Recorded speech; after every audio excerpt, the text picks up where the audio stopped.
For a long time, Greenland's ice sheet was seen as something distant and slow, massive, frozen, and stable on human timescales. A problem for the far future, not something unfolding right now. But that assumption turned out to be wrong. Greenland isn't just melting. It's melting faster than scientists expected, and in ways that challenge many of our original climate predictions. Before we go deeper, tell us in the comments, do you believe Greenland's ice will remain to be stable, or are we already in serious trouble? And if you enjoy understanding the hidden systems shaping our planet, make sure to subscribe. At first glance, Greenland seems simple. A vast island covered by a thick sheet of ice, slowly responding to rising temperatures. But beneath the surface lies a fragile, dynamic system that doesn't melt smoothly or predictably. One major reason Greenland is melting so fast is surface melting. As temperatures rise, more ice melts during summer, forming dark pools of water across the ice sheet.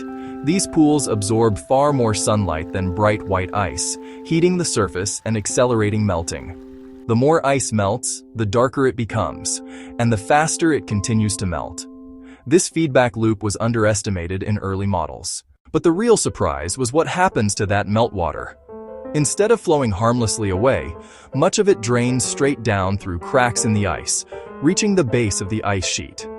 There, it acts like a lubricant between the ice and the rock below, reducing friction and allowing massive sections of ice to slide toward the ocean faster than expected. Greenland isn't just melting from the top, it's speeding up from the bottom. At the same time, the ice is being attacked from another direction, the ocean. Warmer ocean currents are reaching Greenland's coastal glaciers, melting them from below. These glaciers act like plugs, holding back enormous inland ice. When they thin or retreat, the ice behind them accelerates toward the sea. Once this process starts, it becomes extremely difficult to slow down. Another factor scientists didn't fully anticipate is ice darkening. As the surface melts, dust, soot, algae, and microbes accumulate on the ice. This darkens it, reducing reflectivity and causing even more heat absorption. What once reflected sunlight back into space now traps it. Scale also matters. Greenland's ice sheet is so massive that, as it loses ice, its surface lowers into warmer air layers. Lower elevation means higher temperatures and longer melt seasons. The lower the ice gets, the faster it melts. Another self-reinforcing loop.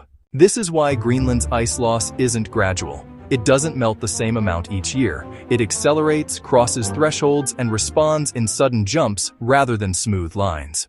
And the effects don't stay in Greenland. As the ice melts, huge volumes of fresh water pour into the North Atlantic, disrupting ocean circulation systems that help regulate global climate.